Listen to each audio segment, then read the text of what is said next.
तर बघा माझ्याकडून ना एक चुकी झाली बरं ती चुकी मलाही माहिती नाही माझ्याकडून कशी काय झाली ती आणि मला असं वाटलं की समोरच्या माणसाचीच ह्याच्यामध्ये सगळी चूक आहे म्हणून मी काय केलं त्या समोरच्या माणसाला तडातडा जाऊन बोलले बरं ज्या वेळेला माझ्या लक्षामध्ये आलं ना की त्या समोरच्या माणसाची ह्याच्यामध्ये काहीही चूक नाही त्यावेळेला मला एवढं वाईट वाटलं ना तर व्हिडिओमध्ये मी तुम्हाला सांगणार आहे नक्की काय चुकी झाली त्याच्या पहिलं तुम्हाला हे सांगते हा व्हिडिओ तुम्ही लाईक नाही केला तरी चालेल पण संपूर्ण बघा कारण की जे बी काय मी आता सांगणार आहे तर ते आपल्या शरीरासाठी आहे आणि ह्याच्यामुळं किती म्हणजे भयंकर आपल्या घरामध्ये घडू शकतंय हे कल्पना देखील कुणी करू शकत नाही तर सगळ्यांना एक हात जोडून मी विनंती करते की व्हिडिओ नाही लाईक केला तरी चालेल फक्त व्हिडिओ संपूर्ण बघा तर चला तुम्हाला सांगते मी चुकी माझ्याकडून काय झाली सांगत नाही तर डायरेक्ट डेमो दाखवते तुम्हाला माझ्याकडून चुकी काय झालेली आहे ती बरं ह्याच्यामध्ये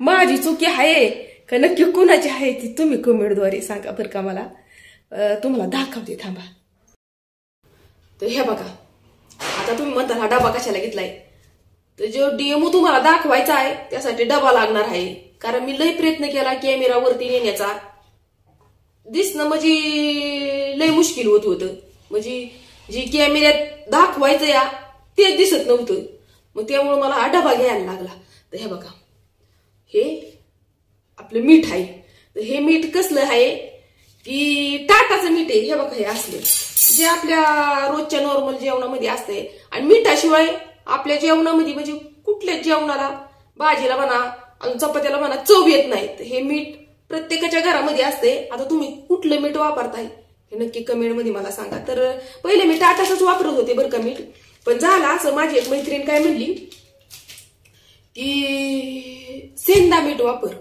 सेंदा मीठ चांगलं असतंय शरीराला आणि आयुर्वेदिक असते या म्हणजे केमिकल वाला त्याच्यामध्ये काहीच नसते म्हणून मग मी काय केलं 2-3 महिने झालं मी शेंदा मीठच वापरत होते पण आता झालं असं हे बघा हे टाटाचं राहू दे इथंच मीठ हे टाटाचं आहे बरं का हे बघा आणि हे शेंदा मीठ आहे तर ह्या टाटाचं मीठ घेण्याच्या आधी मी हे शेंदा मीठ वापरत होते आणि हे मीठ मी ह्या डब्यात ठेवलं होतं पण झालं असं हे बघा 1 किलोतलं एवढंच राहिलेलं आहे हे मीठ तर झालं असं थांबा झालेलं काहीच दाखवत नाही तुम्हाला मी डायरेक्ट तुम्हाला डेमोच दाखवते त्यासाठी मी 2 वाट्या पण घेतलेल्या आहेत ह्या बघा ह्या पाण्याच्या वाट्या आहेत ह्या बघा पाण्याच्या वाट्या आहेत तर आता मी काय करते हे मीठ आहे ना जरा खाली ठेवते बरं का कारण की कसं दाखवता येणार नाही तुम्हाला ना हे बघा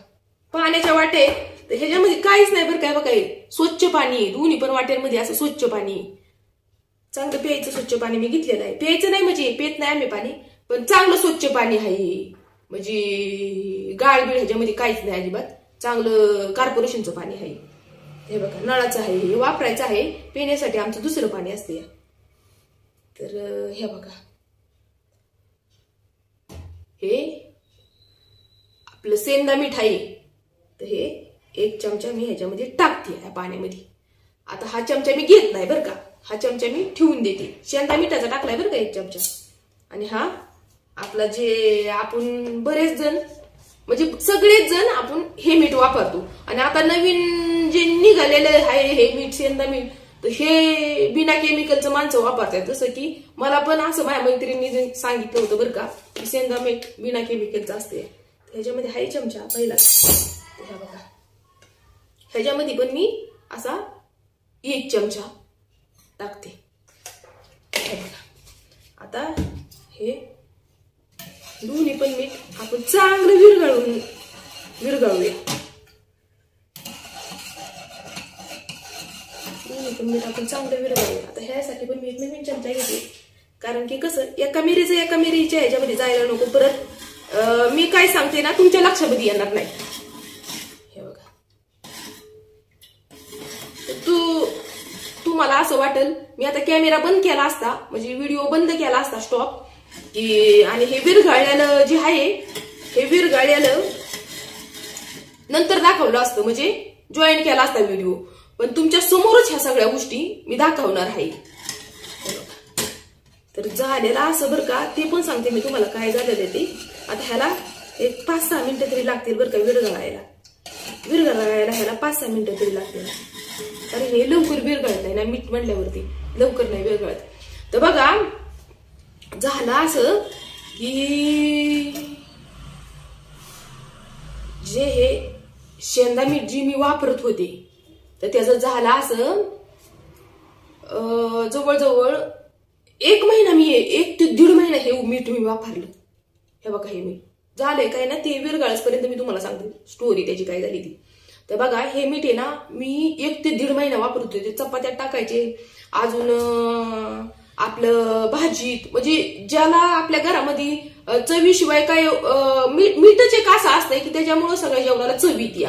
तर भाजीत अजून चपात्यामध्ये ज्या पण वेळेस आम्ही खायचो त्यावेळेला असं व्हायचं, टसटस लागायचं. म्हणजे जसं की खडाबिडा कसा आपल्या जेवणामध्ये टचकेने दाताखाली येतो तसं व्हायचं. बरं मी कन्फ्यूज झालेले, कारण गहू तर चांगलं, आणि गहू किती पण चांगला असू द्या पण मी ना घरी नीट केल्याशिवाय गहू कधीही दळायला देत नाही. आणि मग मी काय केलं बघा, मला असं वाटलं की गव्हामध्येच म्हणजे गिरणीवाल्यानेच नक्कीच काहीतरी झोल केलाय. झोल म्हणजे असा की टाकी देतात गिरणीला, आणि टाकी दिलेली असली की मग दळलं की असं टसटस लागत. मग मला असंच वाटलं की बाबा टाकी दिलेली आहे आणि ह्यानी नक्कीच आपल्याला आपलं दळण दळलेलं आहे. म्हणून मी काय केलं, त्या गिरणीवाल्याला जाऊन तडातडा बोलले. बरं मी 2 किलो 3 किलो दळण आणत नाही, डायरेक्ट मी 10 किलो गहू घेऊन येते. म्हणजे कुठलं पण दळण मी 10 किलो, म्हणजे गहू 10 किलो आणि ज्वारी 5 किलो असं, म्हणजे माझं महिन्याचंच असतंय. एकदम सारखं आधी मध्ये आणतच नाही मी. आणि मग ते 10 किलो गहू जवळजवळ आम्हाला माझा 1-1.5 महिना, म्हणजे 1.5 महिना गेलं मला. आणि 1.5 महिना ती तोंडात ते चपाती धरू वाटाना. बरं आता एवढं गहू मला मागायचं, फेकून तरी कसं द्यायचं. मग कसं बस पोरं पण म्हणायचे मम्मी टस लागतं या, अजून हे पण मला रोज म्हणायचं ते गहू आहे ते फेकून दे. पण माझं मन मला काय फेकून द्यायला होत नव्हतं ग, ते दळण काय फेकून द्यायला होत नव्हतं, ते टस लागत होतं ते. आता करणार काय, कारण तसंच कसं बस ते पीठ संपवलं. बरं ध्यानात पण आहे ना माझ्या की नक्की कशामुळे होतं या. बरं कसं बस ते पीठ संपवलं. बरं संपवलं, 1-1.5 महिना होऊन गेला, ते पीठ कसं तरी बळ संपलं. बरं परत मी नवीन दळून आणलं, परत 10 किलो नवीन. म्हणजे त्या बाबाच्या तिथं त्या बाबाला नाही तसली मी बोलले जाऊन की बाबा तूच गिरणीतून तू फसवतोय, माझं एवढं 10 किलो चांगलं गहू आणि सगळं टसटस लागत आहे, आता काय करायचं. मी त्या बाबाला नाही तसले त्या गिरणवाल्याला बिचाऱ्याला बोलून आली. बरं त्याच्या समोर रुबाबात मी दुसऱ्या गिरणीत गेले दळायला. बरं दळायला गेल्यावर त्या दुसऱ्या गिरणीतून जे परत 10 किलो आणलं दळून, तर त्याचा पण तोच प्रॉब्लेम, त्याचं पण टसटस लागायला लागलं. बरं माझ्या लक्षामध्येच यायला ना कुणाच्याच, म्हणजे आता जी आपल्या घरात महिला असती, म्हणजे जशी की मी, माझ्या लक्षामध्ये यायला पाहिजे लगेच कुठली पण गोष्ट यायला पाहिजे. पण मी म्हणायचे लागते कशामध्ये, लक्षातच यायचं नाही नक्की टसटस कशामध्ये लागत या, लक्षातच आलं नाही माझ्या. आणि भाकर खाल्ली, भाकरीमध्ये नव्हतं लागत टसटस. भाकरीमध्ये का नव्हतं लागत, तर भाकरीला आपण मीठच टाकत नाही ना, त्याच्यामध्ये कसं काय टसटस लागणार. मग झाला असं, मी काय केलं, माझ्या लक्षामध्ये आलं, म्हणलं मीठ तरी चाकून बघावं आपण, मी नक्की दुसरं पण दळण आणलं तर दुसरं पण हाच प्रॉब्लेम सुरू झालाय. म्हणजे आता एकाने तर टाकी दिलं, तवा दळून दिलं आपल्याला टाकीवरती, म्हणजे टाकी ज्या वेळेस गिरणीला दिली तेव्हा दिलं असेल, दुसरा पण कसं काय देऊ शकत नाही ना, बरोबर का नाही. हे पण माणसाच्या लगेच लक्षामध्ये येतं ना. तसं माझ्या लक्षामध्ये आलेलं की बाबा गिरणीवाल्याची चुकी नसताना ही आपलीच काहीतरी चुकी होती ह्याच्यामध्ये. बरं काय चुकी तर कळा ना मला माझी काय झाली ती. मी काय केलं, भातामध्ये पण टसटस लागत होतं. भातामध्ये पण कसं बघा, एकदा दोनदा हे जेवता म्हणजे उठलं होतं थुकायला. मग माझ्या लक्षामध्ये मग मी काय केलं, मीठ चाकून बघितलं, म्हणजे मीठ चिमूटभर मीठ तोंडात हे केलं. तर तोंडात जे मी मीठ टाकलं म्हणता चिमूटभर, तर शेवटला मला डायरेक्ट टसटस, म्हणजे दाताखालीच माझ्या टसटस, म्हणलं बास बास बास बास, मिठातच म्हणलं काहीतरी प्रॉब्लेम आहे ना. आपण गव्हात म्हणतोय, गव्हात काहीतरी किडा, गव्हात काहीतरी खडबिड, गव्हात तर खडबिड नसू शकतात. कारण किती चांगलं गहू आणलं ना तरी मी नीट केल्याशिवाय घेत नाही, लय बारकावीने नीट करते. बरं म्हणलं गिरणीवाल्याचे पण बिचारायचे काय चुकी नाही, आपण निष्कारण त्याला सुद्धा बोलत बसतोय. मग मी काय केलं, हे केलं काय ते म्हणजे काय असं पाण्याचा प्रयोग केला. मग मी म्हणलं आता आपल्याला तर लागतंय कष्टाच, आता पाण्याचा प्रयोग केला पाहिजे आपण. म्हणलं पाण्याचा प्रयोग लय करणं महत्वाचं आहे. पाण्याचा जे प्रयोग केला म्हणता तुम्ही, काय तुम्हाला सांगायचंय, आत खाली इतकी जी रीती निघाली. रीती कसली माहितीये का, आपली रांगोळी कशी असते रांगोळी. तर थांबा, तुम्हाला ह्याच्यामध्ये थांबा दिसल. तर आता हे विरघळा ना लवकर, हे मीठ लवकर विरघळा ना. त्याच्यासाठी विरघळायला काय करायला लागेल काय कळा ना. मी कधीही काही कुठली गोष्ट खोटं बोलणार नाही. मी आहे तेच खरं तेच हे करणार ना, बरोबर का नाही. मी काय कशाला काय खोटं बोलू. तर थांबा, तुम्हाला सांगते मी, दाखवते मी. हे बघा, आता हे आपलं दोन्ही पण मीठ संगत टाकलेली, बरोबर का नाही. थांबा 5 मिनिटं थांबा. आता हे विरघळायला करू का जरा 5 मिनिटं स्टॉप. तुम्हाला असं वाटेल की हिने काहीतरी मिसळले, मग त्याचं पण मला वाटतं येईल. तर थांबा जरा 5 मिनिटं थांबा. आणि ना बघा, व्हिडिओद्वारे तुम्हाला हे पण मला सांगायला आवडेल की ना तुम्ही हे मीठ म्हणजे शेंदा मीठ जे वापरताय तर नीट जपूनच वापरा. आता नक्की त्यांची चुकी का चुकीने त्यांनी रांगोळीच मिठामध्ये टाकली. पण हे आपल्याला केवढं प्रॉब्लेम, आपल्याला म्हणजे बाया माणसाचं काही नाही, पण गडी माणसाला ह्याच्यामुळं मुतखडा होऊ शकतोय. लय अवघड असतंय मुतखडा, काय सोपी गोष्ट आहे का, लय बेकार असते. आणि आपल्या प्रत्येक घरामध्ये हा गडी माणूस असतोय. म्हणजे आपला मुलगा म्हणा, वडील म्हणा, भाऊ म्हणा, म्हणजे गडी माणूस हा प्रत्येक घरामध्ये असतोयच ना. मग गडी माणसाला हे किती अवघड आहे. मला तर इतकं टेन्शन आलेलं बघा, लय टेन्शन आलेलं या मिठाचं. मी म्हणलं व्हिडिओद्वारे मी सगळ्यांना सांगणार आहे. तर बघा, हे शेंदा मीठ आहे आणि शेंदा मिठामध्ये नक्की त्यांनी पण असं चुकीने नसेल केलेलं, चुकीने त्यांच्याकडून रांगोळी बिंगोळीचा पुडा फुटल्या गेला असेल बहुतेक, मला तर असंच वाटतंय. तर त्यांनी पण नसेल चुकीने हे केलं, काय सांगता येत नाही काय. आणि आजकाल कुणाच्यावरती भरोसा पण देताना येत नाही. कारण की आपलं आजकाल माणूस आहे ना आपलं स्वार्थ बघतोय, बरोबर का नाही. की लोकांचं तिकडं जीव का जायना, पण आपलं स्वार्थ ना आपण पैसा कसा कमवून हे माणूस आजकाल बघत या. पण असं हे चुकीचं आहे एखाद्याच्या जीवावरती, बरोबर का नाही. हे चुकीचं आहे ना, आहे का नाही. हे बघा, थांबा हे पण वाईट विरघळते, हे पण थोडस विरघळले. पण हे जे आपलं टाटाचं मीठ आहे ना, हे काही मीठ, तर ह्याच्यामध्ये ना काहीच नाही बरं का, काहीच नव्हतं निघालं बरं का. ह्याला लय वेळ लागत आहे मीठ विरघळायला. जरा कोमट पाणी करायला पाहिजे होतं, म्हणजे लगेच विरघळला असतं आहे ना. कोमटच पाणी करायला पाहिजे होतं.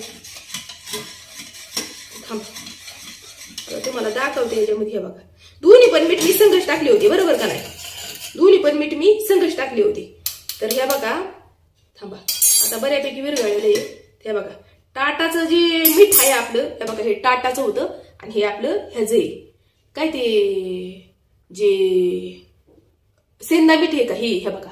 ह्याच्यामध्ये तुम्हाला दिसतंय का किती बारीक रीती. तर हे सगळं मीठ नसून हे बारीक रीती आहे. आणि हे बघा, ह्याच्यामध्ये काहीच नाही अजिबात, आहे का.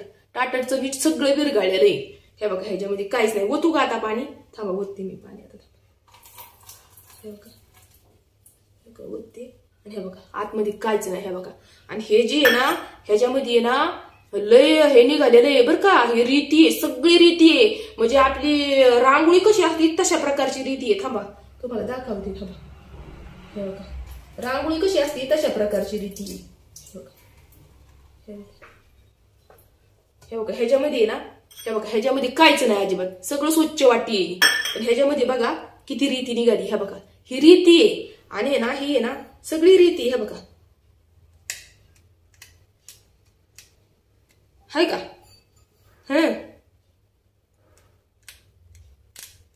येतोय का तुम्हाला आवाज. आता मी खाणार नाही, फक्त तुम्हाला दाखवण्यासाठी हे केलेले.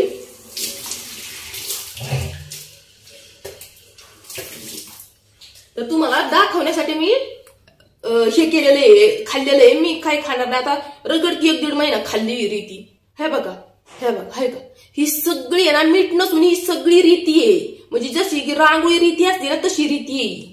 काय सांगायचंय हा, केवढ्याला हे मीठ परवडलं मला सेंदा मीठ. हा तर बघा, तुम्ही जर वापरत असाल तर नीट जपून वापरा आणि हा प्रयोग करूनच वापरा. ज्या पण वेळेस मी हे मीठ आणला त्यावेळेस हा प्रयोग केला होता घरी. तर चला व्हिडिओ एवढा तर स्टॉप करते.